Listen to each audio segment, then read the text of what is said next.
Atlantic Soir. Shaib Hamadi. Vous êtes sur Atlantic Soir et merci de nous rester fidèles. En 2010, la Fédération internationale de football a attribué l'organisation de la Coupe du Monde au Qatar. Et depuis, des dizaines de milliards de dollars ont été dépensés par l'Émirat pour préparer cet événement qui aura lieu du 20 novembre au 18 décembre. Aujourd'hui, le riche État gazier est toutefois montré du doigt à propos du traitement des travailleurs étrangers, des droits des femmes et des minorités ou encore de l'utilisation de la climatisation dans ces 8 stades qui ont coûté tout de même 7 milliards de dollars, soit plus de 70 milliards de dirhams. La coupe est pleine. On en parle avec Khalid Fouhami, entraîneur et ex-international, et avec nous aussi Vincent Chaudel depuis la France. Alors ça paraît quand même assez incroyable vu d'ici, en France, dans les médias et sur les réseaux sociaux. La polémique enfle évidemment sur l'opportunité ou non de regarder la compétition à la télévision.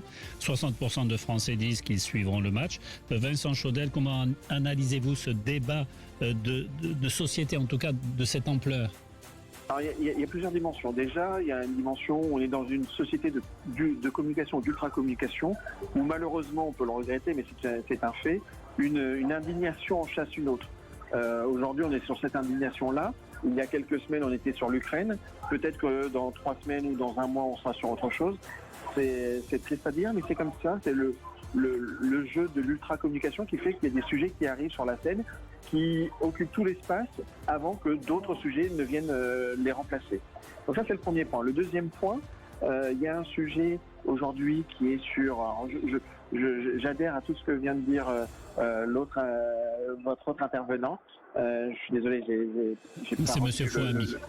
Voilà, je suis d'accord avec lui, c'est-à-dire qu'il y a le fait que ce soit un nouvel entrant et qu'il dérange de par sa capacité, son pouvoir financier et sa capacité à faire bouger les lignes. Je pense qu'on devrait plus s'inquiéter, non pas du Qatar, mais de l'Arabie Saoudite qui a décidé de rentrer dans la danse du soft power sportif et le pouvoir économique de l'Arabie Saoudite. En voulant organiser les prochains Jeux d'hiver cette fois-ci. Par exemple, mais pas que ça, mais la puissance de l'Arabie Saoudite n'est pas comparable. Le président de Newcastle, puisque l'Arabie Saoudite a racheté Newcastle, est 20 fois plus puissant que celui de Manchester City, qui est déjà assez puissant par ailleurs.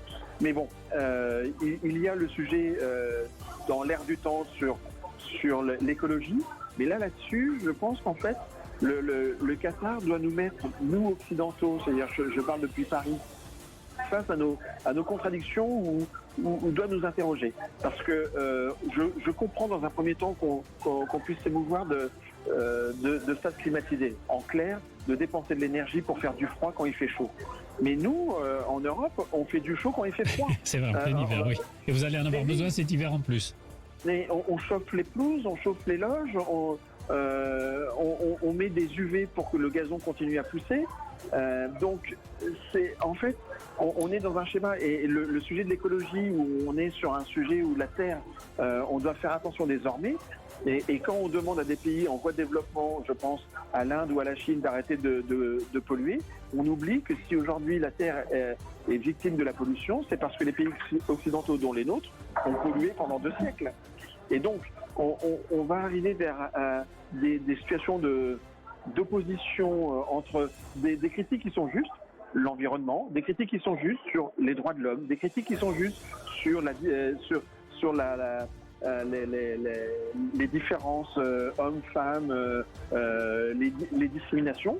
Et en même temps, on oublie de dire que nous, on a créé des problèmes d'écologie, que la prochaine Coupe du Monde est aux États-Unis, où il y a un problème de peine de mort, où il y a un problème d'avortement, où il y a des problèmes de Black Lives Matter.